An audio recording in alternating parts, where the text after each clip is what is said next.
Welcome to a Tuesday edition of Beyond the Arc. I'm John Gonzalez alongside our NBA insider Bill Ryder, and in studio, Ashley Nicole Moss.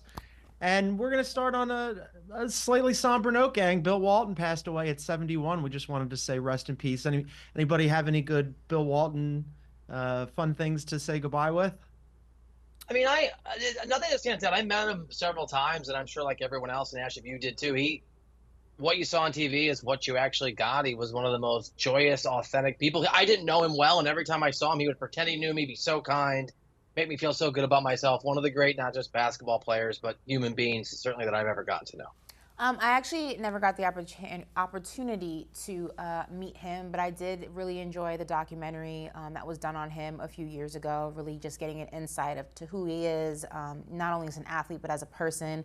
I really enjoyed watching him when it came to West Coast college basketball. He made it enjoyable for this East Coast girl who was up late watching those games. Just a very authentic, legendary, just larger-than-life person, and sending my love to his son Luke and the entire Walton family. Just a very, very sad moment. We lost a basketball legend, so sending love and positivity to them. Yeah, absolute legend. I got to interview him a couple times, but my only Bill Walton story is that about a decade ago, the Sixers' longtime scorekeeper, and I mean long time in that his name was Harvey Pollack, and he was there for decades. So he turned 89, and Bill Walton called him and left him a voicemail message. Yeah, Bill Walton called him and left him a voicemail message singing him happy birthday. And it took him 8 minutes to sing the song because he kept stopping to be like, "You're an intergalactic treasure, Harvey." And it was full of like so many different Bill Waltonisms. It was amazing. So yeah, rest in peace to a legend. Yeah, it was really nice. We're going to try to do him a solid on this one. We've got a big show. Later in the show, LeBron, is he already on the free agent market? We'll discuss Rich Paul's slip up there, and we'll go over Bill's top 5 free agents. Plus, we'll preview tonight's Western Conference Finals with the Mavs up 3-0 on the Wolves. But first, speaking of a sweep, the Celtics pull it off. They win Game 4, 105-102 to close out that series 4-0. They are perfect on the road, undefeated 8-0. That's a franchise record this postseason. Jaylen Brown wins the Eastern Conference MVP at 29 points in Game 4, 10 in the fourth quarter. He averaged 35 for the series. He also hit the biggest shot of the series in Game 1. Bill, this was your pick. You wanted him to win. He did. Yeah, he was the guy. I mean, look, I came around to Drew Holiday, as we talked about at HQ. Like you were pushing Drew Holiday. I think, Ash, there was a world where maybe not a 50-burger, maybe a 40-point outburst. He was great. Jayson Tatum had an interesting game, like a really good game in the box score. It wasn't awesome in the fourth quarter, but Jayson Tatum had a really good series, at least finished strong, I'll say, and I think that bodes really well, hopefully, if you're a Celtics fan, for what's going to happen in the finals. But Brown was amazing. You gave the stats. 10 points in the fourth quarter, had a steal in that fourth quarter, a block, played really great defense, hit that big shot, and really was willing to just take on the responsibility of taking and often making big shots in those 3 fourth quarters over the course of the series, where Boston entered down and obviously exited the game with a win. All three of those 4 games were competitive. Brown's a big part of the reason they won, not just the three-pointer in the corner. And so good for him, accolades to him. But I think it also just underscores how good Tatum was at the end, how good Drew Holiday was, how amazing Jaylen Brown was, how deep this Celtics team is. They can beat you from so many places with so many guys. Yeah, I mean, I think to everything that Bill said, agree with all of it. I think Jaylen Brown, I think it's safe to say he was the X factor in this series, and there's always one in, the postseason as a whole or a specific series. And I think that when we talk about the Pacers and the Celtics, it was Jaylen Brown who was the X factor. It sometimes took Tatum a little while to get going, and even Jaylen Brown in that first game said, "Oh, Tatum decided to finally join us. Thanks for that, JT," in the overtime win against the Pacers. I actually was really, really excited about this. I know Bill and I were on the team Jaylen Brown, and sorry to your guy, Drew Holiday, John, he didn't go ahead and make the cut this year, maybe next year. But I love this because you could see how genuinely surprised he was. And then in his post game, he said, "I never win anything." So yeah, I was surprised, but we were able to go ahead and get this done. He's made all NBA before. I don't know what he's but not talking first about. team all NBA. He's got that chip on his shoulder. He was an all-star. I mean, listen. But he's a secondary or third level star, I think. Yeah, I think it's all. I think in fairness, it always goes Tatum and then it's Jaylen Brown. Yeah. And I think this time around it was Jaylen Brown and then Tatum. So kind of being at the forefront of, this duo for once when it's usually always the other way around. He's the Robin to Tatum's Batman. I think for him it was nice to kind of be recognized as his own player. And you have to remember, when he got that $300 million contract, what were a lot of people saying? It was too much. Jaylen Brown's not that guy. Why did the Boston Celtics overpay him? And this was kind of like his big, now what, to all of those naysayers. I'm the reason, or a big part of the reason why we're in this position, and I deserve to be recognized as a player in my own accord. So I'm happy for him. This was a good moment. By the way, Jayson Tatum, who Bill and I bagged on a week ago, had a pretty good series. He finished averaging 30, 10, and 6. He is only one other Celtic in their long storied history has averaged those numbers over the course of a series. I'll give you one guess on who that was. By the way, the vote was very close. Jaylen Brown only beat out Tatum 5-4. So Tatum was in the mix. It was very close on that voting. But Jaylen Brown wins it. And this is always what the Celtics have been building to all season long. They had to make the finals. We talked about it. This has to be their year. We'll see if they can do it in the finals. But if they hadn't made the finals, it would have been an abject disaster. And Jaylen Brown spoke about sort of the journey for this team after Game 4. It's been nothing but a grind. We haven't skipped no steps all season. We got a bunch of great guys in this locker room, a bunch of tough guys. Our coaching staff has been great. Front office has been great. And now we want to take it to the next step. All right, can they take it to the next step? Best point differential during the regular season, best offense, second best defense, third best net rating ever, and now they're looking to hang. Jesus. Yeah, right. Now they're looking to hang banner number 18. They're tied with the Lakers with 17 championships. We have a week to preview this thing, but just to talk about the pressure that was on this team, they had to make this finals, right? It had to happen. John, look at your 76 on that list with 9. Congratulations. That must feel good. It's been a long time. It's been a long time.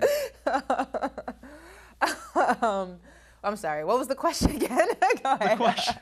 The question was, this Celtics team, we talked about all the regular season accolades, all the things that they accomplished during the regular season, but they had to make the finals, right? Because if they didn't, it would have been an abject disaster. Was there any concern that they weren't going to make the finals? I feel like for the most part, seeing how this Eastern Conference unfolded, I feel like after the All-Star break, it's been ridden with injury, right? Teams that were supposed to be deep into the playoffs were not deep into the playoffs at all. The Bucks were injured, the Heat were injured, the Knicks were injured, the Cavs were injured. It was a domino effect across the league. The Celtics, and again, one of my favorite quotes, Phil Jackson says, winning a championship, part talent, part creativity, and part luck, and the luck being health. We're the healthiest team throughout the entire regular season and into the postseason. So there was absolutely no excuse for them to not make it to this point. They didn't really face much competition. Yes. They had the Miami Heat, again, injured, the Cavs injured. They had a Pacers team that was not nearly to their level and, who also went through a bunch of injured teams themselves to get to this point. So had they not made the finals, there would have been a lot of question marks about this Celtics team if they are just a regular season team, and when it comes to the postseason, they can't get it done, because there was no reason they should not have been able to. Yeah, I think you're both right. John's right. They had to make the finals at a minimum, or it is an absolute disaster. And Ash is right. They didn't go through anybody, and that's not their fault. You play who's in front of you. But even the Pacers got a bit of a pass from Lady Luck and playing, I'm sorry, Ash, a Knicks team that was so banged up by the end, it was just a joke. Even Jalen Brunson with the fractured hand. So that doesn't reflect badly on the Celtics, but I don't think, John, I know how good Boston is. I know how good they are on paper. I know how great they are with that third all-time net rating, but they have not been – we had this tested conversation, right? They came back 3 times out of 4 times against the Pacers. They're down 18 in one of those games. Obviously, in the game, the Pacers, game 1, gave away several times. You still had to have Jaylen Brown hit that 3-point shot. Then they had to win in overtime.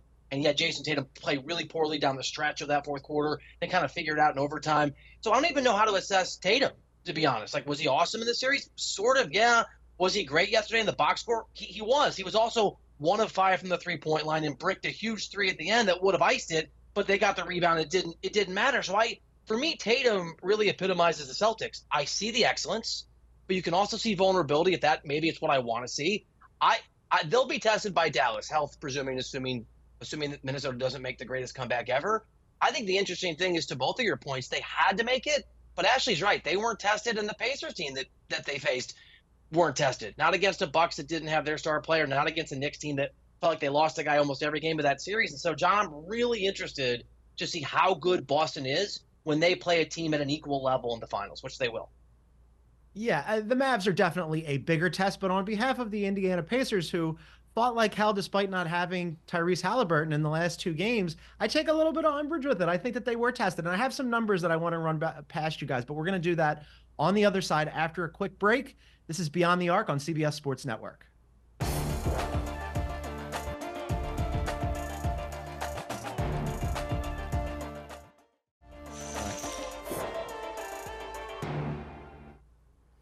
All right, welcome back to Beyond the Arc. John, Ashley, and Bill here watching us on CBS Sports Network. You can also find us wherever you get your favorite podcasts. Please download and subscribe. Last night, Bill and I were on HQ after the Celtics completed the sweep of the Pacers, and Bill coined this phrase that this might be the most competitive sweep in NBA history. We were talking about that last year with the Lakers. This actually, though, I think might be. 3 of the 4 games went down to the wire.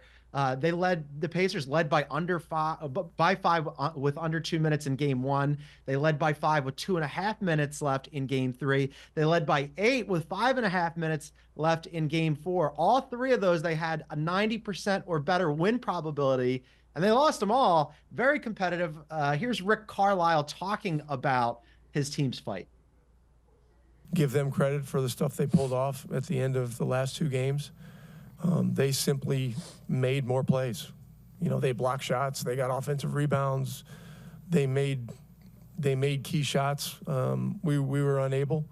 I love the fact that, our guys never wavered competitively one inch or millimeter or anything like that. All right, so they tried real hard, and it didn't work out for them. Ashley, do you put any stock into moral victories here? No, and the guy that was just speaking is part of the problem, if you ask me. Like, for some reason, the inability to call timeouts when they were necessary, the bad play making decisions, not putting your starters in at the right time, keeping certain guys on the floor and thinking that they've been cold for X amount of time, that they're all of a sudden going to get hot. Just really bad coaching on Rick Carlisle's side, if we're going to be honest here. And we can go ahead and talk about the guys on the floor, and I'm not going ahead and taking away any fault from them, but it's also a coaching thing. And he failed his team desperately in this playoff series to go ahead and, like you alluded to, like we saw in that graphic that was just put on the screen, and we can go ahead and throw that up there one more time for people who didn't catch it. I mean, to be leading in games like this, not 1, not 2, but 3, and to have that type of winning percentage on your side. Look, 97%, 94%, almost 90% in game 4 is absolutely insane. It's asinine that you are walking away from this series with not a single win under your belt. Listen, the Pacers were never going to beat the Boston Celtics. The Celtics are a drastically better team. It is what it is. But with that type of percentage on your side, you should not be walking away with a sweep. There should be at least a gentleman's sweep here. You should have at least 1 game, maybe 2 games at home, given their home record, and you have absolutely nothing to show for this series except for what we just saw on the screen. That's a Rick Carlisle issue, and if I'm the Pacers, that's putting a lot of question marks around whether or not this is my head coach going into next season. What? Amen. Get him, Ashley. Get what? him. They're not firing Rick Carlisle. I'm just saying. I'm not saying they are firing him. I like you. He was awesome in the Knicks series. Was I'm he? going to triangulate. Well, yes. It helped the injury. I mean, it helped the injuries. The Knicks were a battered basketball team in that. Putting Nesmith on Brunson, like making that adjustment was a big deal. I'm not going to get into Rick Carlisle. Yes, he's a very good coach. You got it. Go ahead. But there's a triangulation here, which is learn from your mistakes. He is a big part of the reason that they lost. I want to go back. I know, John, you want to defend the honor of the Pacers, and it's really it's the old chicken and the egg. Maybe the Celtics were massively tested because the Pacers are really good, and the ability of Boston to win all 3 of those games when they basically were in dire straits reflects on Boston in a really positive way. Maybe the Pacers aren't that good, got there because the teams they faced were injured, had a coach, at least in that series, who forgot, to Ash's point, to know how to do his job, And a Boston Celtics team that has the third best net rating in NBA history should never be in a position where this Pacers squad, especially that Halliburton the last couple games, are able to basically have to blow the game in order for you to lose. I don't know, John, and I love your confidence. Like, have at it. I just don't.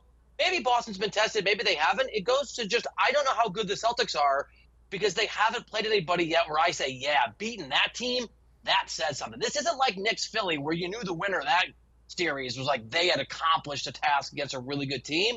Maybe I'm wrong. The Pacers to me are a question mark in terms of how big of a challenge they presented and whether they should have put up that much of a fight against a Boston team that should be far superior. Yeah, I just look at it as, the Heat got a game off of them, got a game off of the Celtics, and the Cavs got a game off of the Celtics.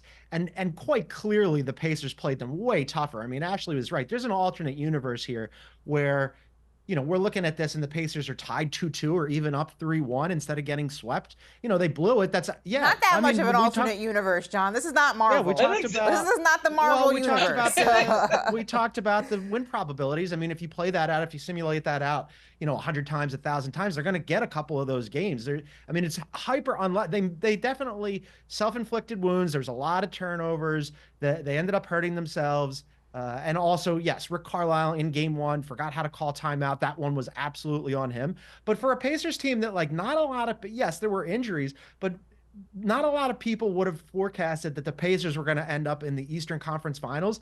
That's a winning season for them.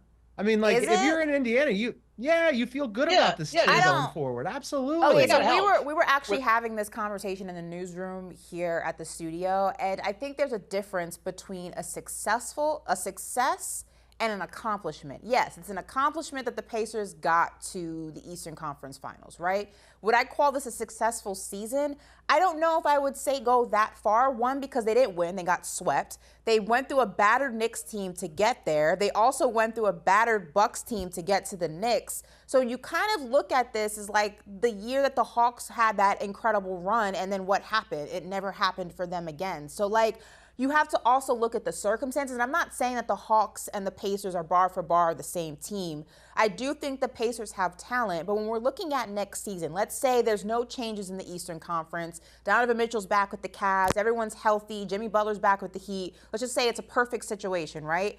When you look at the playoff standing, is this a playoff team to you when you talk about the 76ers, the Bucks, the Knicks, the Heat, the Celtics? Maybe they creep into that sixth spot. Maybe they don't. I think they are. Like, for me, in my opinion, I think this is a play-in team that got into the playoffs because the East was absolutely ridden with injury in one way, shape, or form. I don't think they're as good as this run makes it seem that they are. That's just my opinion. It's a super reasonable take. Yeah. I mean, because you're kind of making my point for me. Everybody was hurt. What do you mean? Is it? Well, you're kind of making my point for me in that next season, you're right. I think that, like, I'd have them behind the Celtics, the Knicks, the Bucks for sure. We'll see what kind of team the Sixers have. We didn't mention the Magic, the Heat. Right. That's why this is a successful season, because there weren't expectations for this team. Nobody anticipated that they'd end up in the Eastern Conference Finals, and it's probably not going to happen again next season. Swept. If I'm a Pacer, but I mean, they still got farther than anybody reasonably anticipated. Yeah. That's okay. To Ash's point, if this is your because only they're probably shot, not going to get it next year. You got to win the games when you You got to. If this is your only chance, if you're not that good, you got to win the games when you have a 90% win probability with 10 seconds or left. Yeah. Maybe I mean, it's semantics, right? Like, it's a good run. They didn't do enough, obviously, in the playoffs. Yeah. And the question is, I think it does translate going forward. Just the East presumably will be better because it'll be healthier. But they've got to retain these guys, and obviously Siakam's got to come back. But I'd be bullish on the Pacers. Not New York Knicks, Boston Celtics bullish, but I think they've got a nice core. I think they've proof of concept. It clearly works. Yeah, proof of concept works. They're a young team. You get Halliburton healthy. You're going to re-sign Siakam. They probably have to pay Obi Toppin too and bring him back because they don't have a ton of flexibility here. They have 2 future firsts that they could send out and 8 future seconds. But, Mathurin and Walker, Mathurin ended up with that season-ending shoulder surgery, and then Walker was like unplayable because he was so green. So they need to upgrade somewhere there. Yeah, Toppin's restricted, right? So they got to pay him. Someone's going to pay him. Somebody's going to pay him. They probably should, but this is probably their team, right? I mean, like we saw how good their offense was this season, second best offense and second in pace. This is the way they like to play under Ashley's most hated coach, Rick Carlisle. I didn't say that. I just said there are fair question marks about Rick Carlisle after this series. That's all I'm saying. But I do think the Pacers are going to have to make some decisions because you also have Tyrese Halliburton's extensions coming up, right? In 2025, you have Miles Turner, 2025, also is going to be up for a contract, I believe. So you're going to have to look at who realistically and financially is worth you keeping because you're going to have to start dishing out some money for some guys. So, yeah, Obi Toppin's going to demand. And also Obi Toppin right now, after the series that he had, if he goes out into the free market, he may get more than what the Pacers are looking to pay him. You have Nembhard, who also probably can go out to the free market and maybe go ahead and make some waves. And if you don't want to go ahead and, sign him, it's going to be interesting what the Pacers do. And if they can't keep this core together, at least in majority, that then goes ahead and affects where this team is able to fall when it comes to playoff seeding this time next year or earlier than this time next year. Yeah, I think they're going to keep the core together because that's like basically all they can do. And a lot of those pieces probably don't want to go anywhere anyway. So, but we'll see what happens. And I'm glad that you brought up free agency because we're going to discuss that on the other side. And one guy named LeBron, who evidently might already be a free agent, we'll discuss that. You're watching Beyond the Arc right here on CBS Sports Network.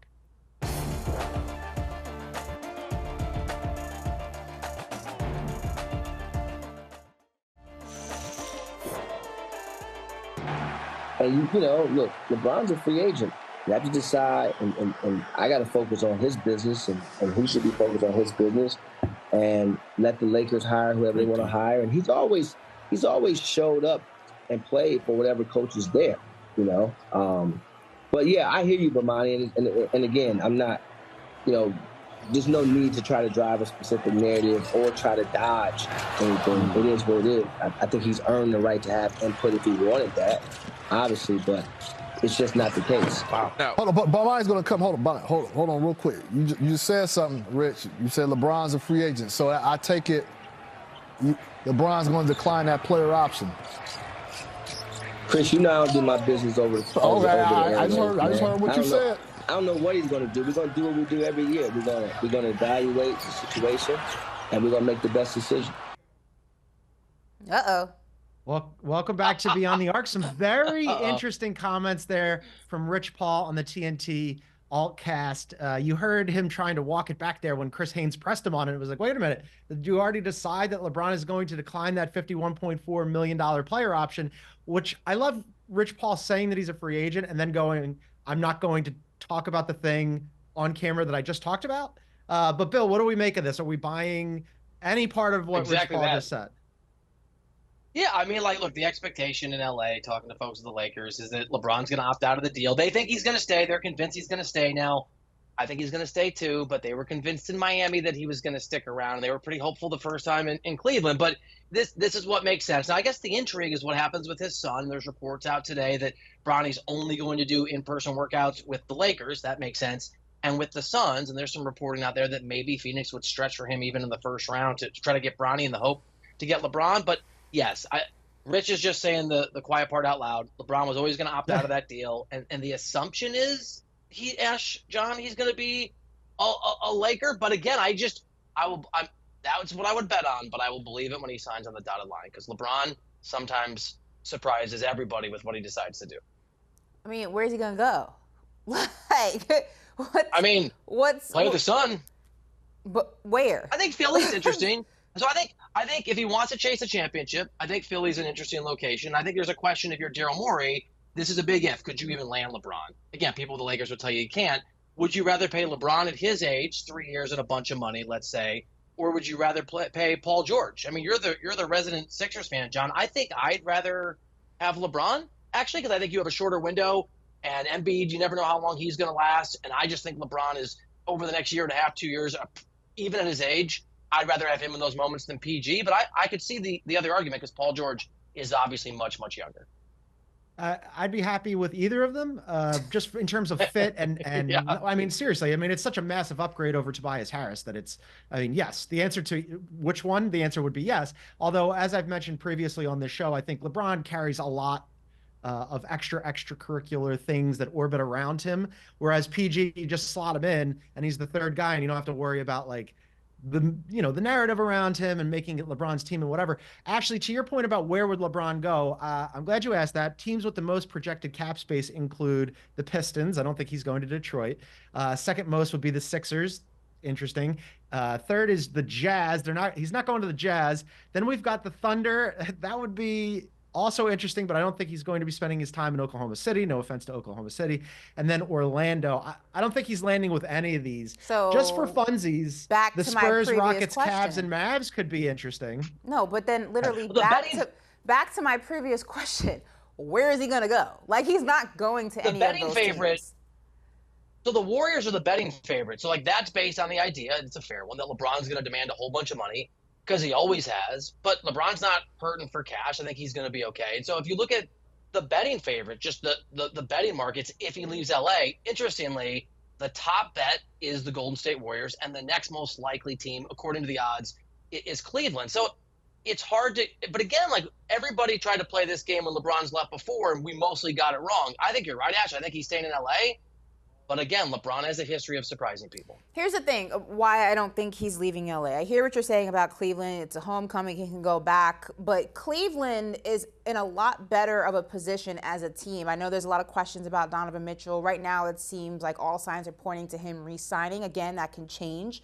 But right now, the Cleveland Cavaliers are not the same type of team that they were when LeBron came back and saved them and they won the championship and the kid from Akron, brought the chip home. And they're a much better team in a much better position. You get the right coach into that system. I feel like that team can do well in the Eastern Conference. I don't think that they need much work. This is drastically different, like I said, than it was years ago, right? And then if you look at the Warriors, yeah, the Warriors are a little bit kind of lopsided right now. There's a lot of question marks about Klay, Steph, and Draymond as a unit, but I do think when you have those three guys in any capacity, there's always a chance. Whether it's a slim one, a big one, there's always a chance, right? And I also think from an organizational standpoint, Steve Kerr has the respect of that locker room. He has the respect of that organization, that front office. I think they do a good job at maintaining the chaos that sometimes surrounds them. LeBron has most control in LA. And when we talk about LeBron, you also have to talk about the control that he wants and the control that he desires. It's the reason things didn't work out in Miami. There's no other team that would give him that control that even needs LeBron. Yeah, you always want a LeBron, but look at the Western Conference. Look at the teams that have gone and surpassed the Lakers this year. They're going to be good this time next year also. The Western Conference is the changing of the guard. We're seeing, the teams that used to run the West no longer run the West. So I feel like who is desperate for a LeBron James? Those teams are not as big as a list as they might have been a few years ago. So why would you leave the Lakers? Your control is in LA. Well, it gets down to what he wants. It's an interesting question. If he wants control, maybe he does. Well, maybe it's the Lakers. If he wants money, and that's a reasonable thing to desire, it's the Lakers. But to your point, if you want to win, it's not in LA. That's not true. in LA. Yes. And the Western Conference is harder. Mm-hmm. So Cleveland becomes, right, you probably have to move some guys on. But again, it gets into what he's willing to make. If LeBron James just decides to hell of it, I'm going to take a lot less money or make the league minimum or whatever the math is, it's not that it's unprecedented. The guys in San Antonio took less money, and Tim Duncan got extra rings as a result, and Kobe Bryant didn't take less money, and that's an okay outcome. And he didn't chase rings at the end of his career. He spent his last 2 years playing on a bad basketball team and making a lot of shots. So it's a really interesting point because it just depends what LeBron James actually covets. But whatever he covets, I think he can find a home for that. He wants to chase rings, someone will take him. He wants money, he can certainly do that. To John's point, I don't think he's going to be a Piston, but he could, right? If he wants to triangulate a little bit, you can go to Philly. So what does LeBron want? I presume it's to stay in LA because he likes it here, but you never know with him.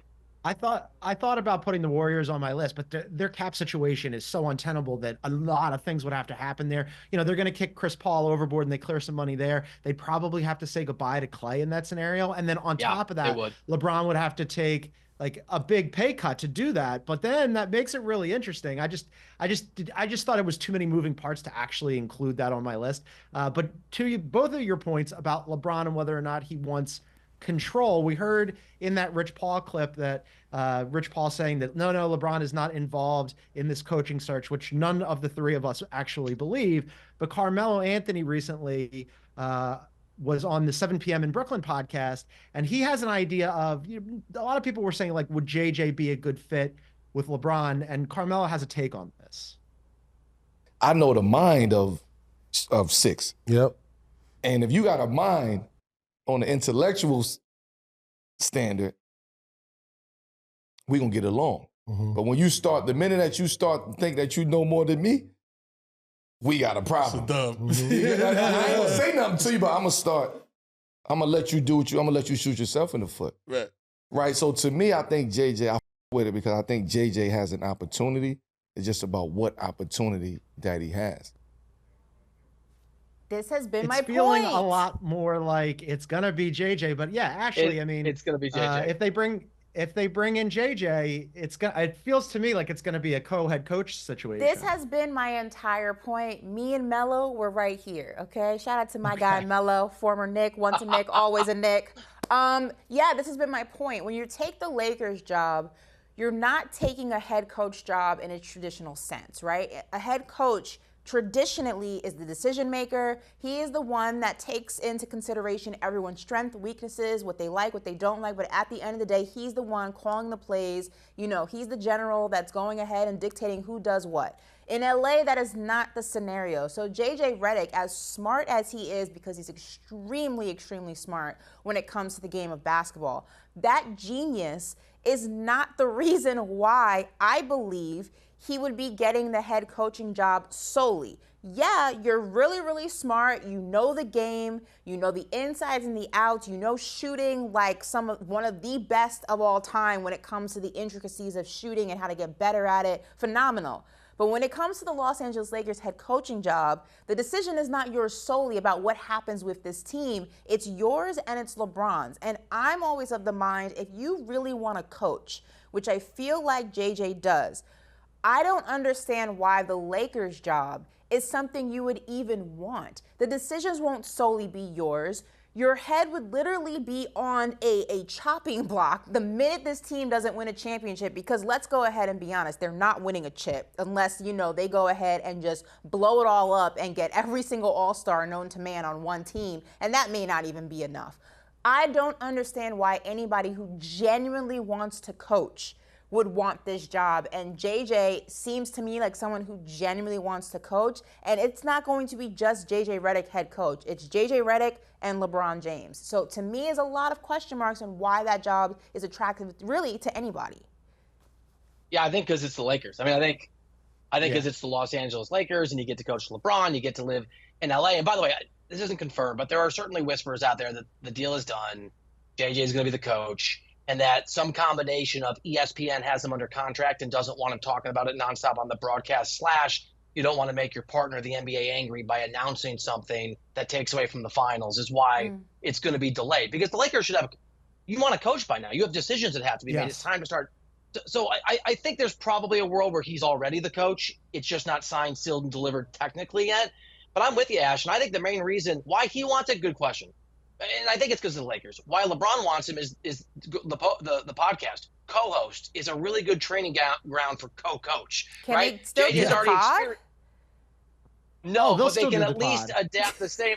Do you think they can't do the pod if you're the co-host? They will. JJ was doing his pod when he was a player. LeBron is doing a pod right now as a player. But I'd player coach is crazy. It's a different dynamic, man. Listen, they are multimedia superstars. I don't. They just give LeBron the assistant coach title. Like, let him be a player assistant coach. So stop insulting the intelligence of all of us and everybody in that locker room. Oh, they are going to do it. You're right, amazing. John. I'm looking forward to this. I think it's going to be amazing. We basically suspect, as Rich Paul let it slip, that LeBron James is already a free agent, but we're going to talk through the rest of the free agent class. It's kind of thin. We're going to walk through it, and Bill's going to give us his top 5. That's coming up. You're watching Beyond the Arc on CBS Sports Network.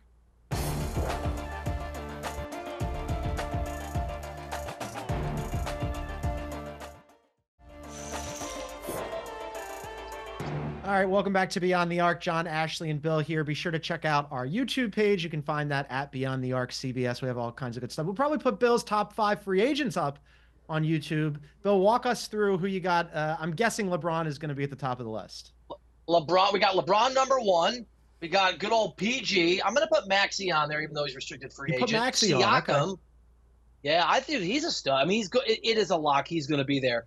And I'll go OG Anunoby, and then I'll even though it's not on there, it is on there. I'll do a little honorable mention: James Harden, Klay Thompson, shells of maybe the players they used to be, but still can be valuable in certain places. Ashley, I'm sorry that I don't have any of your favorite Celtics on there. I know that you did that Celtics turn.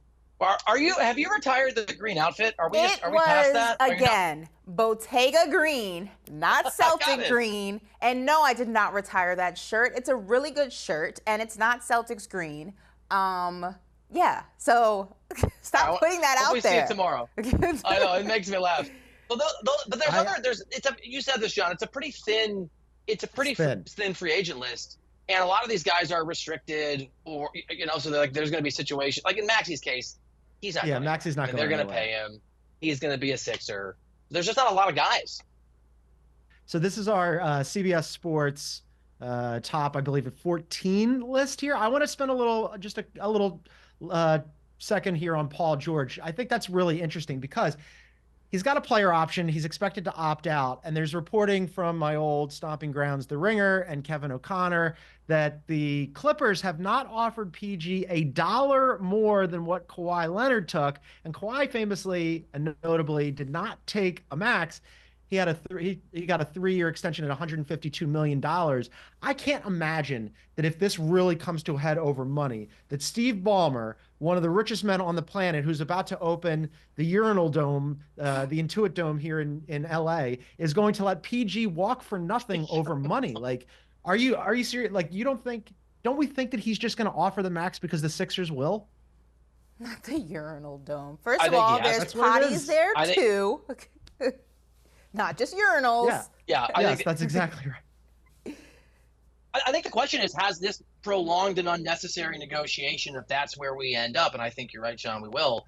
Has it frustrated Paul George enough or impacted his view enough that he's willing to look further afield than LA? Because, I don't know what the guy wants. Everybody covets different things in their lives at this stage of his career. But if you want to win, Philadelphia, I think, and the Eastern Conference in particular, is a much better place to go than this Clippers organization that, outside of building a lot of urinals, hasn't succeeded at much in the last 20 years. Yeah, I think it's like a 50-50 thing, right? I do think that when it comes to the regular season, there was a lot of promise that you saw with Kawhi, James Harden, and Paul George when healthy, right?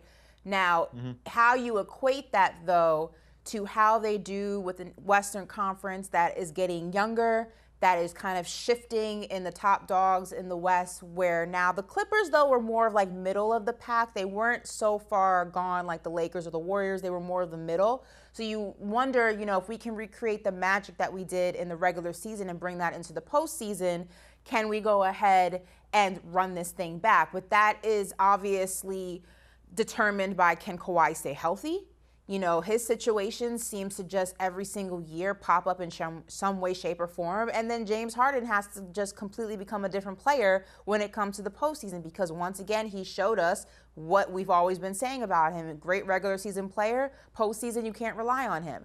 So if you're Paul George, do you have enough faith in those two guys who, look, at the end of the day, Hall of Famers, can they go ahead and figure this thing out to run it back? Or do you say, to Bill's point, the West is not getting easier. You look at the Eastern Conference, you look at the teams there, you look at a 76ers team that is talented and could have been even better had Joel Embiid stay healthy, and say, I can contribute better there and make more of an impact in that Eastern Conference than I could with the way that things are shaping up in the West. It depends on what he wants. You want to take a gamble, or you want to go for more of what seems like the sure thing? Yeah, same problem with Embiid as you have with Paul with Kawhi, right? Stars that are But Embiid's a much better basketball player at this stage of his career. And John, I'd rather have Tyrese Maxey than any other person, Harden included, that's on that Clippers team after Kawhi. Yeah, and they're younger too, right? I mean, in addition, yeah, Embiid and Maxey are younger. There's nobody else on the team. The team, they have to build out the entire roster beyond those two guys. So it's like, you know, what do you want to see in that Eastern Conference where you have those three guys and now you're off and running in a much easier conference? As Ashley mentioned, the West is absolutely stacked. I don't know, maybe PG is going to stay because he is from the LA area and he doesn't want to leave. And if Ballmer finally comes up with the money, then okay, he's fine. But if I'm him, it's time to hit the road, man. You got a good opportunity here. I'd take it. We'll see if he does. All right, we're going to take a quick timeout and then we got to preview tonight's Game 4 between the Wolves and the Mavericks, and we'll see if the Wolves can somehow avoid a similar fate to the Pacers and hold off being swept out of the playoffs. That's coming up on Beyond the Arc right here on CBS Sports Network.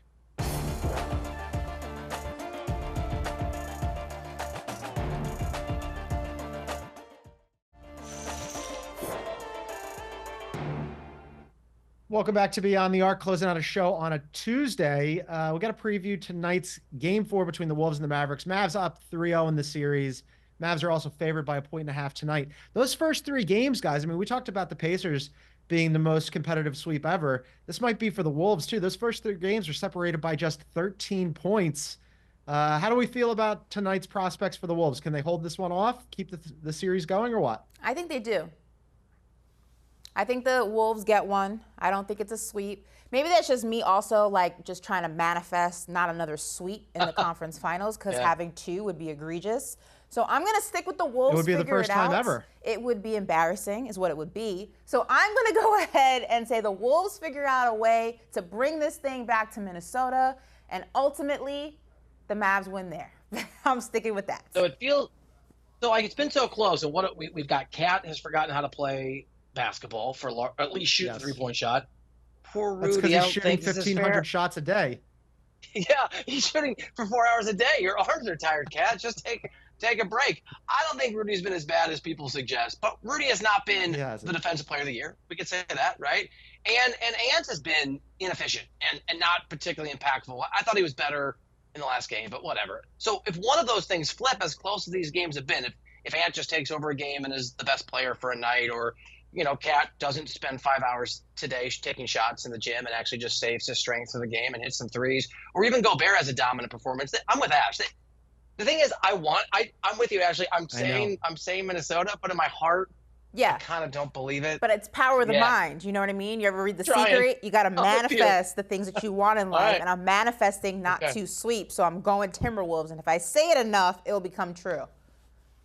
I want the same thing. I feel like we're gonna jinx the Wolves again because anytime the three of us end up on the same side of an issue, it invariably goes the other way. So say Dallas. I want the Wolves. I want the Wolves to win though because I want the series to be extended for a lot of different reasons. One, they're two really good teams, and these games have been close, and I would like that to be reflected in the way that the series is played out. But also, we have so much time between now and when the finals start.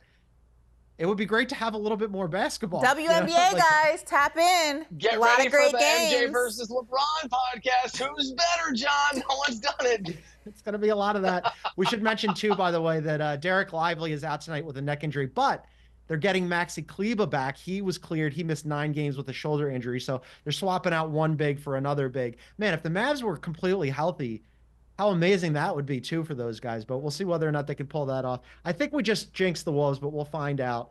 I'm saying Mavs then. Go Mavs. Go Mavs. Go Mavs. All right, you say the Mavs. That's going to do it for us today. For our NBA insider, Bill Ryder, for Ashley Nicole Moss in the studio, I'm John Gonzalez. We're going to be back here on CBS Sports Network tomorrow at 2 p.m. Eastern. Don't miss that, and be sure to download the show wherever you get your favorite podcasts. Thank you so much for tuning in, everybody. See you tomorrow.